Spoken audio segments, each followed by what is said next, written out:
Hi, I'm Brandon. And hi, I'm Kendra. We work with the Center for Innovation and Population Health, and we're really excited to be establishing the eQIP partnership. So what is eQIP? We really see it as a community, a gathering place where helping professionals who serve as qualified individuals can come together, share, to learn, to grow. Right. We're really thinking about how critically important the role of the QI is for effectively applying Family First legislation. QIs are independent gatekeepers helping to reduce conflict of interest and ensuring that children and families are having their needs addressed in appropriate ways. It's such an important role. Absolutely. The independence of the QI is critical, but it can also feel isolating. And that can be challenging for QIs who are committed to continual growth and improvement in their work. We all best serve children and families by enhancing our own skills and knowledge. We know a lot of QIs may not have ways to do this within their own professional structures. So enter eQIP. We want this partnership to be a space where QIs can gather to share, to learn together, to grow together.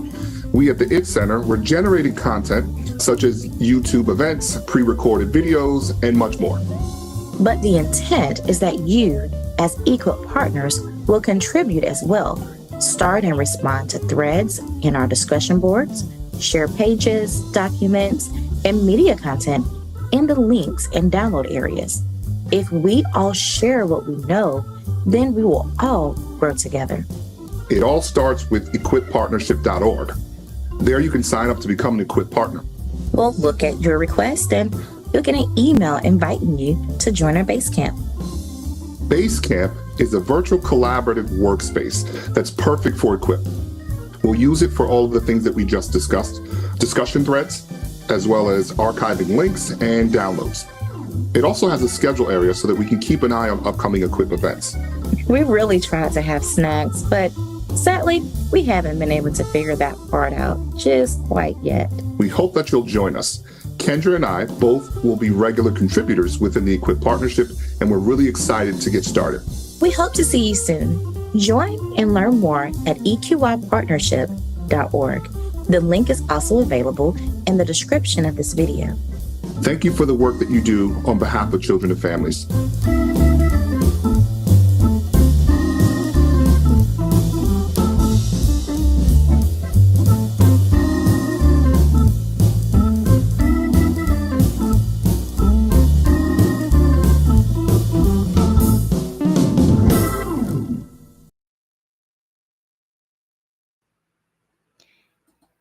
Hello and welcome everyone, and thank you for joining us for today's special eQIP Partnership live event.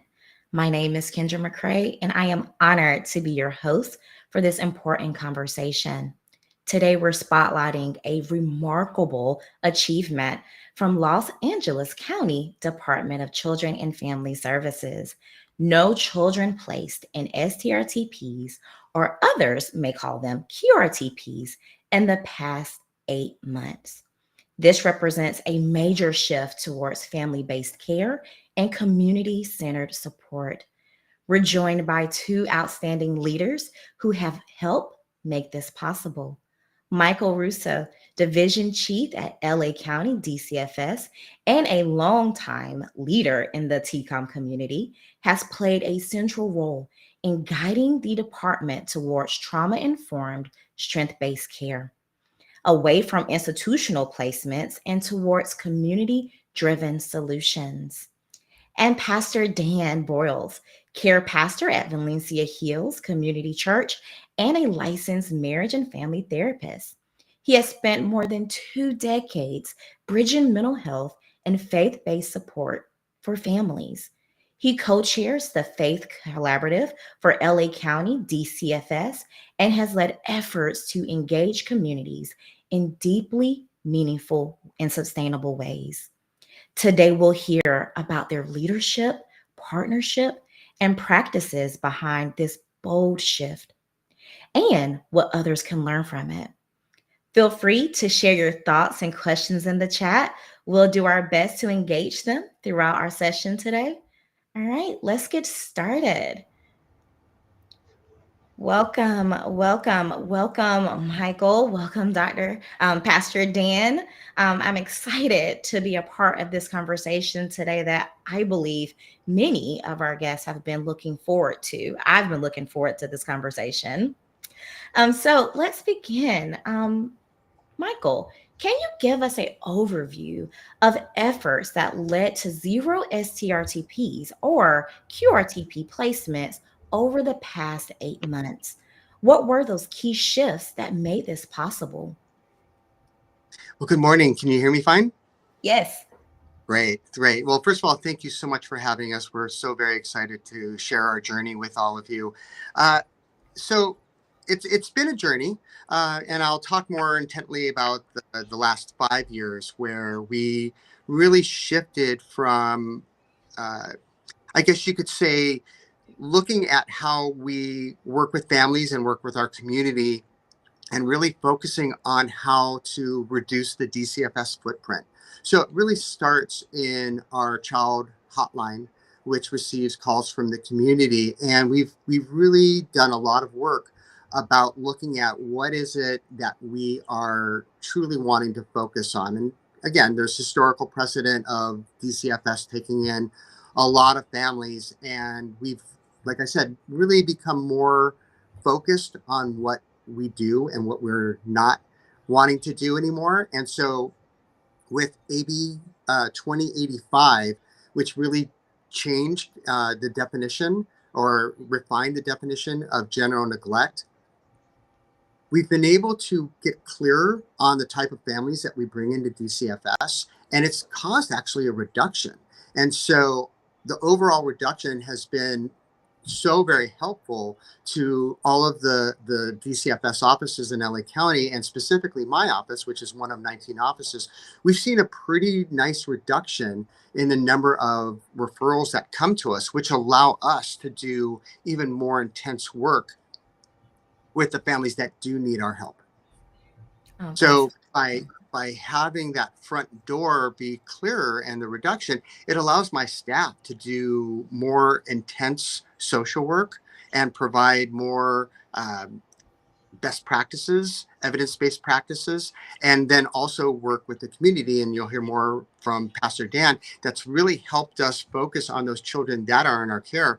And as you heard, it's led to a reduction and elimination of our STRTP congregate placements. Oh, that is amazing. You spoke earlier about some different practice changes and policy changes. What other program practice changes really helped drive this transformation? And were there intentional alternatives created to replace STRTPs or QRTPs in your community? So I mentioned AB 2085, which was passed in January of last year. And it really, like I said, helped us have more meaningful communication with our community partners, but also our schools. Awesome. That also led to a larger effort in Los Angeles County, moving from mandated reporters to mandated supporters. And that really, again, you think of it like a philosophical change in how we work with families. And it allowed us to do a number of innovations internally that, as you were mentioning, different policies and practices. And one of the practices I'd like to highlight is it allowed us to do more intense reviews of the families that we currently had, and especially those children in congregate care. And what we found was by looking and spending time, we were actually able to find relatives, we were able to find other caregivers, but also work intensely with those congregate care providers, the SCRT providers, to find a better way. And we were able to move all those kids back into the community. That is amazing. And I will forever steal this quote: moving people, moving school from mandatory reporters to mandated supporters. So Right. that is amazing. I'm going to steal that. So I appreciate you sharing. So when you were talking about the community, right, the school and other individuals in the communities. Can you talk more about how community-based organizations, families, and even those caregivers that you were talking about were engaged in this work, and how those relationships really influence these outcomes? I know you spoke to this a little bit, but can you tell us a little bit more of how that impacted this work? Sure, no, absolutely. So Pastor Dan was instrumental in helping us have some of those conversations with the schools. So again, probably unlike or just like other jurisdictions where the schools, the teachers, they have any suspicion, they call the hotline and that's how they go. But Pastor Dan and I were able to engage the schools and have conversations about what it would look like to have a different response and or a different opportunity to provide some of the children that they were worried about. And again, we're just talking about general neglect, but those opportunities were then uh, brought to their teachers, brought to the school counselors. My staff then started having monthly ongoing conversations with the schools to engage them in conversations about kids. So instead of necessarily having to go through the DCFS process, they were able to get our team and our community partners engaged earlier on. And it also saved the relationship between the children and the teachers. And it seemed more of a supportive environment rather than a call to DCFS. Absolutely. So, what challenges did your team face in making this shift? And if they face any challenges, and how did you overcome them?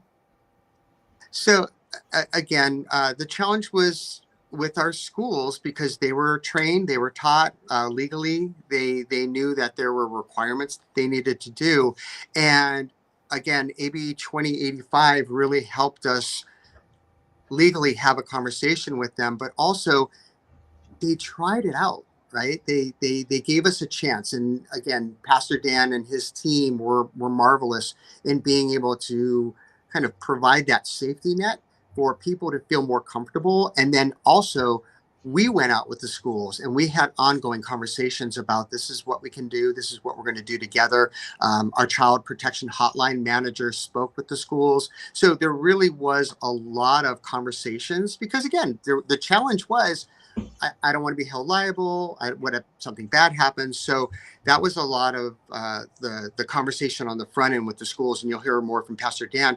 But on the back end, it really was a philosophical shift for my staff to look at children who had spent a long time in congregate care to say these children can do better, and they will do better if they're with somebody in the community, somebody who loves and cares Absolutely. for them. And so we started to see the staff change their mindset. And we had some children who had some quote unquote documented big bad behaviors. But if you look at the underlying needs and you look at the strengths of the child and you look at what really we could be doing differently, staff, I give all the credit to the staff because the staff did a fabulous job. They started to believe and they saw the outcomes. And like I said, we haven't had a child in residential care in 8.5 months now. And it's all to the staff really buying in and providing the families and the children with the support they need in the community. Awesome. This is amazing work, and kudos to your staff as well. We can't have them on here, but I want to make sure that they know that we appreciate all of their work and efforts. They're the Um, secret sauce. um, how have data or analytics guide decision making throughout this process? I just really want to know, did data play a role in this? Yeah, so Los Angeles County, we look at our federal measures. So we look at our permanency measures, we look at our safety measures, we look at our well-being numbers, and really we used a lot of the permanency numbers to drive conversations about what we're doing. And as I mentioned in the beginning, our ER numbers were dropping. So what we were seeing is that our P1 numbers, for those in the audience who know what the P1 means, it's those children who are in our system 0 to 12 months. We were intensely focusing on those children and looking at how do we install the mindset that every day in foster care is an urgent day. And those children, we try to get out as quickly as possible. And we were actually very successful. And then we were also looking at our P2 and our P3 kids, which is children over 12 months. And I'm the most proud of what we've been able to do with our children who kind of are longer stayers, because once we started doing intense review processes internally, we were able to get those kids out of the system. So our length of stay in DCFS is much lower than it used to be. And the total, we have had a 65% reduction in our census in my office. So we've dropped our total census by 65%. I know I'm doing my math in my head, but it's been phenomenal because the staff have seen that children can go home safely with our community providers and they're safe in the community. Oh, that is amazing. So y'all have done a lot of work. You're continuing to do a lot of work. Um, I do want to know what's being done to sustain these outcomes long term, right? We are at 8.5 months, right? So what are we doing to make sure that we continue with these amazing outcomes? And are there any upcoming initiatives that you're excited about, that you're willing to share with us today? Yeah. So one thing I didn't mention, which is a huge component of our success, is that we've been able to reduce our caseloads to a point where the average caseload in my office has at 8. When I came here 5 years ago, our caseload was in the high 20s. And by having a caseload that is that low, it allows our staff to do what they need to do. And to your question about sustainability, staff are happy.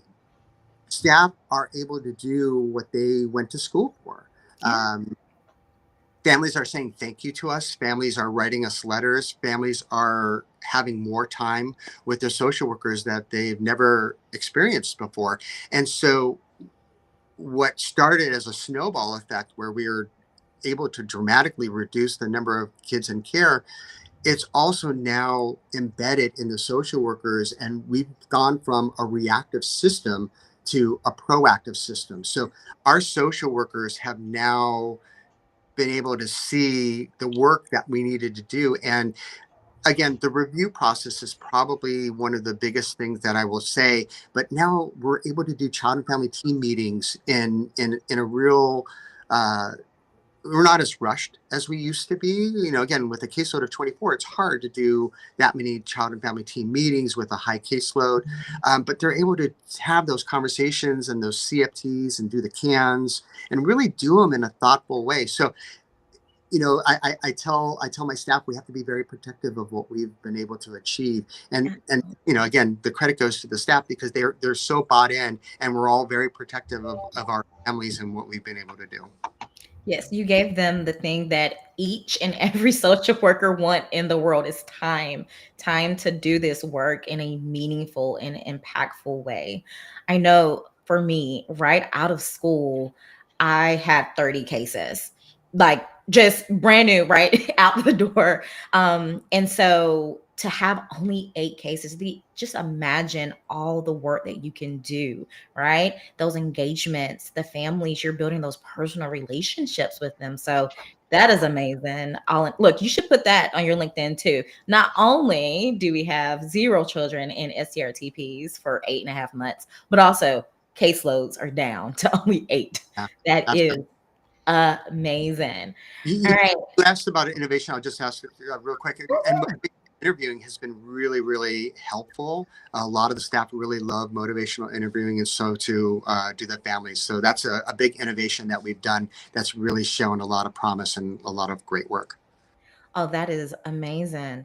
And I know that we're looking at and trying to do a lot of work bridging the cans with motivation interviewing. So that is amazing. All right. So finally, for you, Dr. Michael, what lessons or advice would you share with other children or other child welfare leaders hoping to reduce reliance on STRTPs or QRTPs? Again, I think the clarity of the type of families that we're bringing into the system. I mean, honestly, we're trying to reduce our DCFS footprint. I think we're also trying to keep families. All right, I am sorry. I think we lost Dr. Michael, but I am going to ask Pastor Dan. Thank you for being on. And from your perspective, as both a therapist and a faith leader, what role does community and spiritual support play in preventing the need for institutional placements or residential placements? Oh no. Yeah. Well, Oh, Kendra, thanks for having us, and shoot. thanks for hosting and the work you do. And first, before I even answer that, one of the things I want to compliment Michael about is how much his staff feels valued and respected, no matter their title. And so there's an overflow. I've seen it where every staff member feels so valued, and thus there's a sense of every social worker values every family member they come in contact with. So like there's this domino effect of humanness that flows. But in regards to your question, I think at times there's avoidance to suspicion and all different things of the faith community and social services and how they view each other and what's their working relationship. And what we've found is there can be some really wonderful ways to work together. And there's some things that actually can be agreed upon that can be used for such good. Both, and again, I'm not saying everybody agrees on everything. That's impossible. But in the faith community and in social services, less kids in the system, less child abuse, more stable homes for children, stability for children. These are things that like we can come together and go, might not agree on every single detail out there, but these are things that we can agree on and work together and actually collaborate instead of working in two separate cultures. What I've seen is it's almost like the other side of the railroad tracks. Like they do their work over here, we do work over here, and you don't cross paths very much, and you don't even know what each other offers. You don't even know the heartbeat or the policies or what drives kind of those different cultures. And so there's a lot of common things, and when there's stuff together, it's amazing what can be done when you come together and go, what do we can do to serve the community? Oh, that's awesome. Thank you. And so, as you were speaking just now, I really did feel that connection, especially doing this work myself, not truly understanding what others have to offer, right? And what they can do to help support us. And it knowing that not only you being a care pastor and also a licensed therapist, but you also worked doing this job yourself, right? So it's Yep. not just you were Yep. talking from just working with others, but you also come from experiencing doing this work yourself. And once you left, you didn't just leave, you came back and you are a support. And so I want to talk about the Faith Collaborative a little bit. So can you tell us more about the Faith Collaborative, how it came to be, how it partners with DCFS and Sure. others that are invested in Sure. supporting children and families? Yeah, absolutely. And yeah, that's accurate. I did work for the same office Michael was at many, many years ago before he was at that office. And I remember even back then, I actually approached a few of my colleagues back then and I said, hey, what do you think about like a church or a faith community collaborating to help this family? And you get these looks like, we don't do that. And again, I'm not talking about imposing faith on people, but for families that could benefit. And it was so out of the box back then, it feels like you couldn't even go there with a family. But this Faith Collaborative started, I think it has to be like 7 or 8 years ago, actually came out of the Board of Supervisors for LA County. So LA County, as you know, has millions and millions of people. There's 5 county supervisors, and they signed something. They pretty much told DCFS, we need you to do better at working with the faith community. No social service entity out there has the belief we have too many resources to help children. No, not one. There's not one out there. And if you find one, let me know. So I think they were trying to think of creative ways to help families, to help children. And for some families, again, not all, some families, their faith or their spirituality or religion, whatever category you want to fill that in with, is probably, if not one of the most important parts of their life. And some of them, again, some trust their faith leaders or their synagogue, church, whatever that is, more than they would trust any government agency, Absolutely. or look to go for help there. And so why not utilize those things for the greater good of families and children? Absolutely. Absolutely. What are some practical ways that faith-based communities can step in to meet the needs of families in crisis or transition? I know you spoke to a little bit to this just now, but can you tell us a little bit more of how they can truly help support? Yeah, one of the probably the biggest ways that has come out in our area is we mean the church I'm part of started a program called Family Stress Support.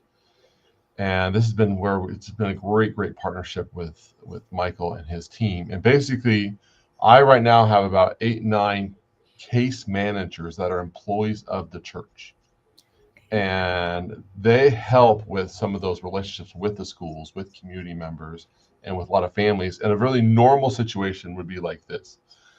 And I used to be this emergency response social worker. You would go out, check out a family, and at the end of the investigation, you would hand that family a piece of paper and say, all right, here's some nonprofits, here's some phone numbers, websites. We're closing out your referral. But what were the chances that family would call after the case was closed or the referral was closed? It felt like it was 1-2%.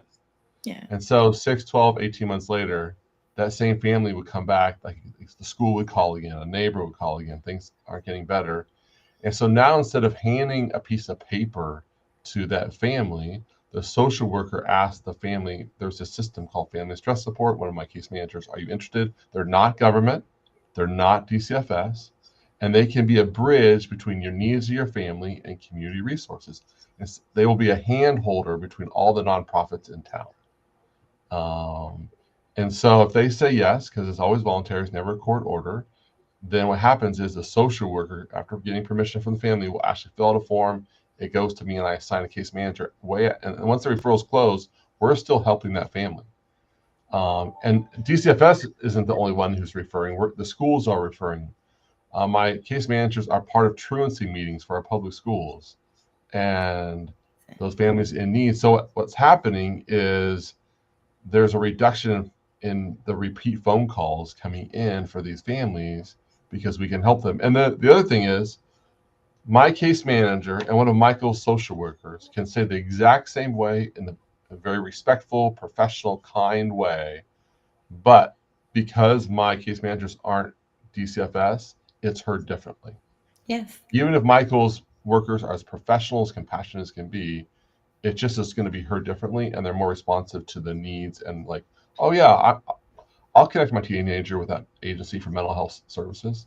I'll follow through a little bit more because there's less distrust going on from just perceptions. Absolutely. And so we're getting these calls from the schools now all the time. And I've talked to many school counselors, and they'll say, if nothing gets done in probably 6-12 months, there's a referral going to be made for general neglect for this family. So instead of waiting that long, they contact us, get permission from the parents. We now step in, and we don't have any red tape. We don't have the red tape that a school counselor would have or one of Michael's workers would have. And so we can deliver food to their place. We can call the doctor on the family's behalf if they want us to. It's always at the family's permission, always, always, always. And then with the whole like church and state, I know when we first started that was a delicate piece for some people, depending on who you ask. One of the things, how we figured that out, it's really not that complicated.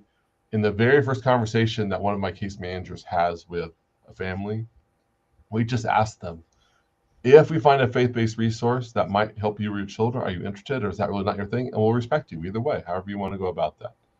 And if they say, not our thing, no, please, that's not. We don't go there. And if they say, please, I'll take whatever I can get, or yeah, I'm a person of faith, then again, it's never pushy. It's more like, here's an option. Like in our town, there's a really large foster care adoption support group that's on the same street pretty much as Michael's office. And I know years ago that most of his workers didn't even know about it. Because again, that's two separate cultures. So now we can like bridge those gaps, and my case managers can go, hey, do you realize there's this resource that can help you? Let me help you get there. Or can I connect you with the leader of that group? Here's their cell. Let me connect you. Let me bridge that gap for you. And there's just a lot of agencies in every large town, but how do we bridge that gap? And we're almost like a hand holder between, again, the needs of the family and community resources. And so we also are connected with an agency called Change Reaction that can actually pay people's bills, sometimes like their rent or a car bill. So now we've doubled the resources that maybe a school counselor could have. Like, we're connected with the faith community world if people want it at their discretion. And we have some finances that help with some of their bills. So this is really prevention work from calls coming into the system with DCFS, especially under that category in the passive general neglect. So it's been great just to collaborate, and Michael's been willing to take a little bit of risk. Let's try this out. What I really appreciate about Michael is his willingness to take risks for the sake of families and children in need. Like, if this is going to help them, let's figure a way to do that, instead of like, well, that's not how we've done it in the past. It's been great. Just been great to see the whole experience. So we've been doing this for about 4 years now. Oh, that is amazing. Dr. Michael, is there anything that you want to add? Well, I mean, again, I think you just heard how lucky we are to have Pastor Dan in our community. And when he and I first met, we both spoke about our desire to work DCFS out of a job, and our belief that we could be doing better for our community. And by his connections, and as you heard, he and his team can say things that I can't, and the community will hear it differently. And his ability to navigate, I don't know, Pastor Dan, if you already spoke about your community network meetings, but his ability to rally the community around DCFS and around the community, because again, DCFS cannot and should not be doing this work alone. And his partnership has been invaluable to the families that we have in our community. So can you speak more about the network meetings? Sure. For a few years now, we have something called the Compassion Network. And the Compassion Network is a collaboration of helping professionals in our community. And when I use the word helping professionals, it's a pretty broad term. We could have someone from the sheriffs to school counselors to nonprofit workers, substance abuse directors, a Boys and Girls Club, all these foster care agencies, and so faith leaders. And so what we do is just imagine speed dating meets networking. So what happens is most of these people are in these fields because they're relational people. Right? That's why they're in these helping professions to some degree or another. So we do it twice a year. We average probably 70 or 80 people. And when they come into the room, it's a large room. It's like half circles with no tables, about 5 people, a half circle. And I'll say, all right, you have 15 minutes for your entire group. So about 3 minutes a person to talk about what your agency does. Go. And they all talk for like 2 or 3 minutes really fast, what they do. And then I go 15 minutes later, go break. And they find a different group. And by the time they're done, they've got 4 or 5 groups. And now you've actually connected with about 20, 25 people. And what happens every time is, but when the meeting's over, people want to stay and like, there's 2 people here we have to talk because they're going to be great for our agency as a referral base or a collaboration piece. And what I found in the last 5 years, there's been so much turnover in a lot of these helping professions that people don't have relational connections with that local nonprofit in their town. And so then you just don't work as well together through email or just look at my website. It just doesn't work as well. So now people are like, oh, I actually can say this to a family. I know the director of this nonprofit. They can help you. And so, again, when they're all working better together, and then it's just better, there's less alone for nonprofits. And then DCFS is part of that. They'll usually have 4 or 5 of his workers as part of this meeting. And again, they're connecting. And they're finding out what's out there. And there's newer nonprofits that are popping up that can help. And so it's just a way to bridge the gap so that families can get actually more needs met because there's more connections out there. Yeah, relationship building. That is Absolutely. amazing. That Yep. is.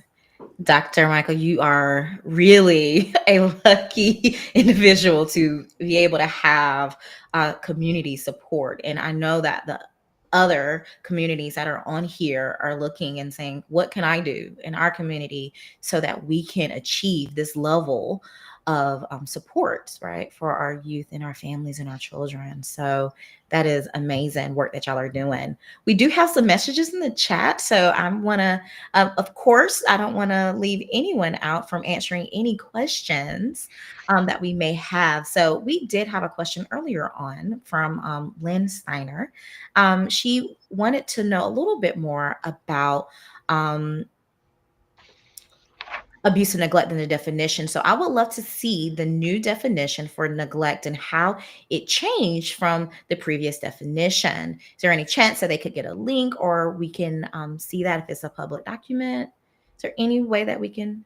Yeah. So, I mean, honestly, I can, if I send it to you, will you be able to do it later, or We can add the link to the actual description if you would like. Yes. Right. And then there's also our director, Dr. Brandon Nichols. He does a presentation, and it really focuses on poverty is not a reason to detain. And I think DCFS historically may have done that in the past, but the new definition really talks about intent, and it really talks about just because a child may be in a socioeconomic position, that doesn't necessarily mean that they need to be in DCFS, and they're not doing a great job taking care of their kids. So we have homeless families that are going to school, they're providing for their kids, and that is not a reason for us to detain. So it's definitely helpful, and it also gives us more clarity on our parameters. So I will send that to you afterward. Awesome. Thank you for sharing that resource. And we have another question, I believe also from Lynn. So in the past, recruiting foster parents have been challenging. As you try to avoid referring to congregate care, how have you been able to increase alternative placements? It's been an ongoing conversation. We also have a recruitment wing of DCFS that brings in more foster parents.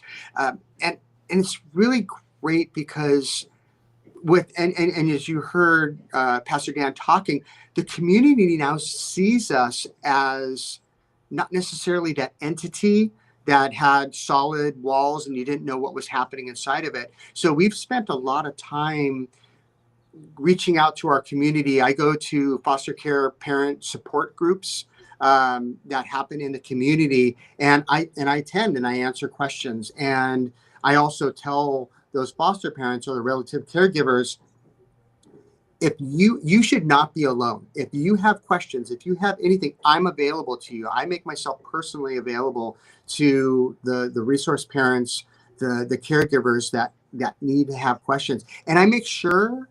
And I know it sounds probably really simple, but I tell my social workers, if you get a call from a caretaker, or caregiver, they're not calling you to say hi. They're not calling you. They're calling you for a reason. You call them back timely, and you make sure you do everything that they need to take care of them. And that's what we've done. We've really done. And actually, we have an event on Thursday that we do. It's called Unsung Heroes, and it's specifically for caregivers. And we provide them lunch, and we give them opportunities, and we give them awards and gift baskets, because they're taking care of our kids, and we need to do everything that we can to make sure that they're taken care of. And we also know the greatest referent for more foster parents is foster parents and relative caregivers. So word of mouth gets through. And if we take care of them, they're going to say, oh yeah, I have a great experience with DCFS. It's going really well. They're helping us help the kids, all that kind of stuff. And that gets us more. Absolutely. That is awesome. All right, we have another question in the chat by Molly. Has there been any challenges or concerns with having LA County partner with faith communities? For example, separation of church and state? So the answer is absolutely yes. That's a challenge, and I'll just say this also, just like any industry, there's really challenging people in every industry, including the faith community. There can be really high levels of rigidity and some challenges actually, and so One of the things that I've ended up doing as part of an extension of the Faith Collaborative is I actually do trainings for different offices throughout LA County. I've done some of this with Michael's office and other offices, called How to Work with Religious Families. And actually, there's a thought out there that to actually talk about faith was to impose faith, or to talk about faith-based resources was to impose it. But in like the cans, there's questions about people's spirituality that are out there. That's just part of the whole person. And so there's been a belief out there that to actually bring up it at all equals imposing faith. And I get some people have imposed faith in an unhealthy way. That's out there. And so I remember one time I actually did a training for a licensed therapist on like spirituality. And I said, how many of you feel comfortable talking about race and culture? And they all almost looked at me like I was insulting them, for a bunch of licensed therapists. I said, how many of you feel comfortable providing safety for the area of sexuality? And they're like, we're the safest people on the planet. And I go, how many of you know your clients' spiritual stories and not provide safety to address it? And it was crickets. And it was like the first two were as obvious as can be, and the last one was almost like a different standard. And so this idea to go, oh, is that an area of interest for you, or an area of strength for you, or an area of like feeling supported for you? And if so, how do we utilize that for good? There's a woman named Dr. Holly Oxhandler out of Baylor University that's done a lot of great research on utilizing faith-based resources and spirituality. And it actually benefits people's mental health and the family's mental health.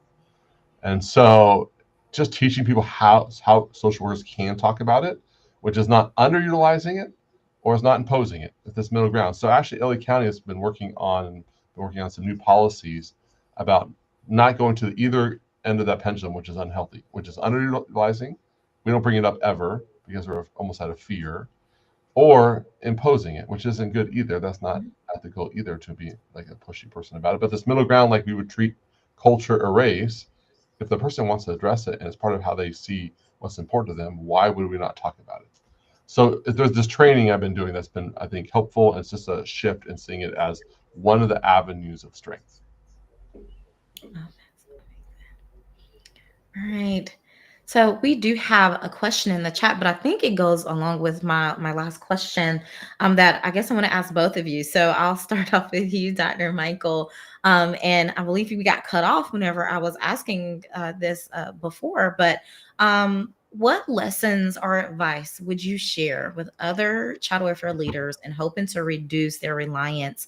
What are some wisdom that you can let us, bestow on us so that we can go out there and do this amazing work in the jurisdictions that they are from?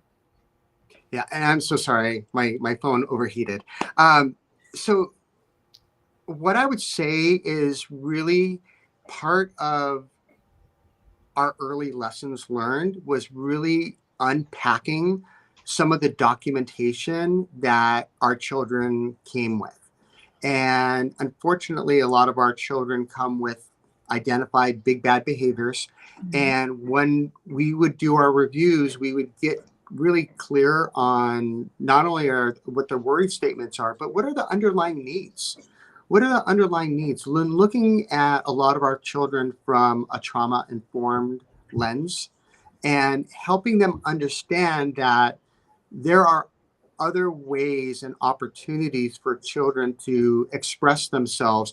Because I've always taught, if you have a child acting out in residential care, that's to be expected, because residential care is an artificial construct. And I'm not against residential. I used to work in residential.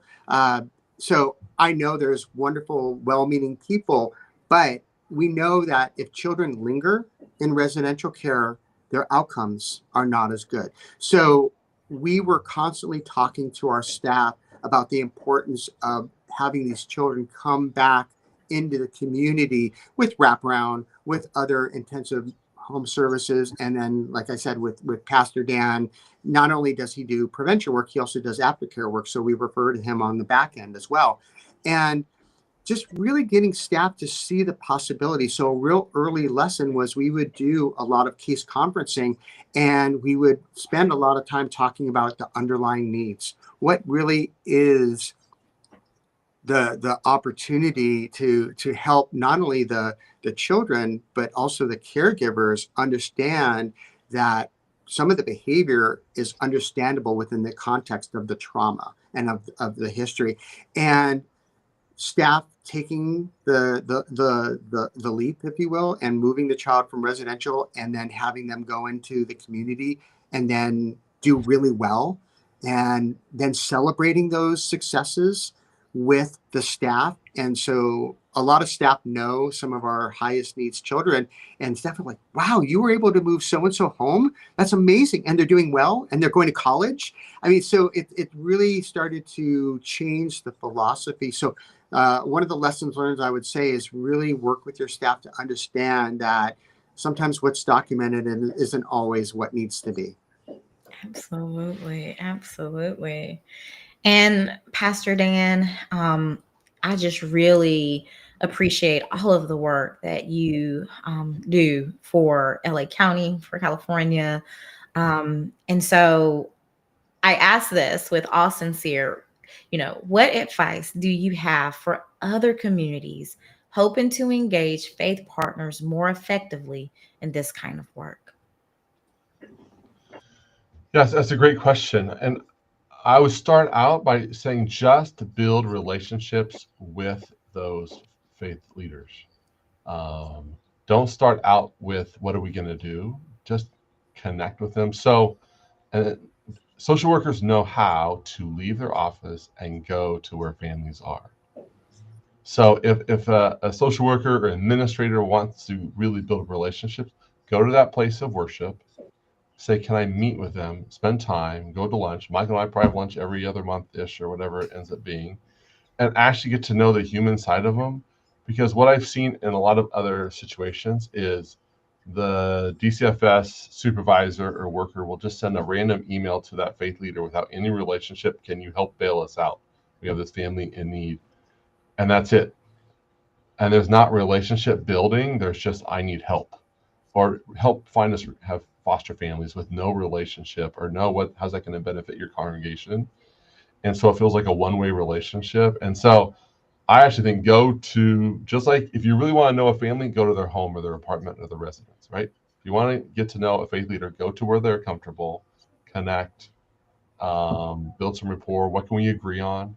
What are your fears working with DCFS? Talk about those things, and build a relationship before you figure out kind of what to do, because there's actually fears on both sides, right? For DCFS, there's fears like, are we going to get these really odd religious people that are really strange? And they're out there. I don't deny that, right? And it's going to make my job worse. It's not going to be worth it. But on the same time, a lot of like churches and faith communities are fearful of the control of the government.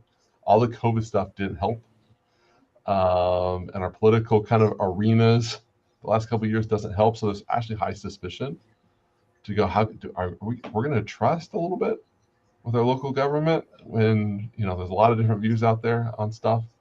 And so just being kind of human first, I think, and just go, hey, what do you love about what you do with your congregation? Be just as curious as you would be a client.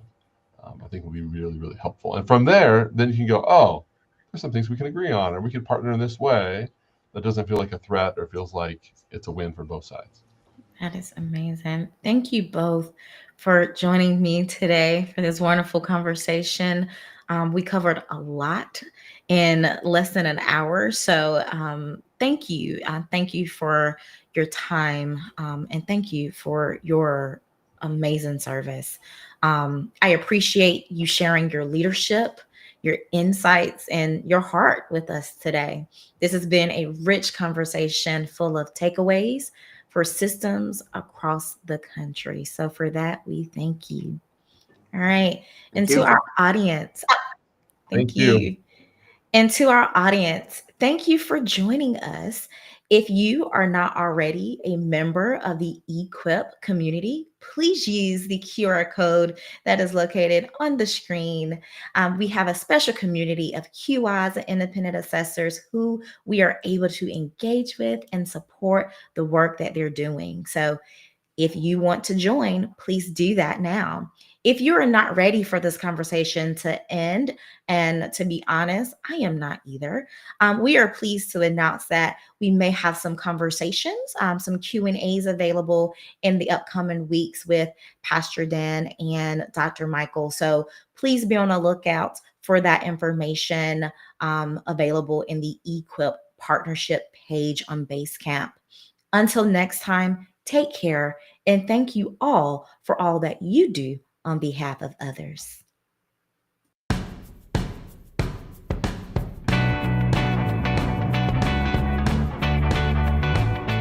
Hi, I'm Brandon. I'm an eQuip partner. eQuip is a virtual partnership in support of qualified individuals throughout the United States. eQuip partnership features content and discussion threads that are only available for partners. In this video, I'm going to show you exactly how you can become an eQuip partner and how to utilize our shared virtual space. Start by visiting us at www.equippartnership.org. Clicking on the Join eQuip button takes you to a short sign-up form you can use to let us know a little bit about you. We use an interactive platform known as Basecamp to create a private virtual space for eQuip partners. After you complete the sign-up form, you'll receive an email and link from basecamp.com inviting you to join. Use the link to create your password and establish your account. If you already have a Basecamp account, that's okay. You'll be able to see the eQuip partnership content in addition to your other Basecamp projects. When you're logged into Basecamp, it should look like this. Here you see we can click into eQuip partnership. The virtual space has 3 key sections. The discussion board is where important topics and conversations will take place. Feel free to start a new discussion or comment on one that's already taking place. The links and download section will feature documents, videos, and other content developed by eQuip partners. The schedule section will update you on future live events, social gatherings, and whatever else we can cook up. And one last thing, by default, Basecamp sends you an email each time something new gets posted. This might be a bit much for some of you. Update your notification settings by clicking on your account at the top right. Basecamp will also send you a daily update email each morning so you can follow what's being discussed and posted. We invite you to join the conversation and engage with your colleagues. We look forward to getting to know you and working together to better serve children and families.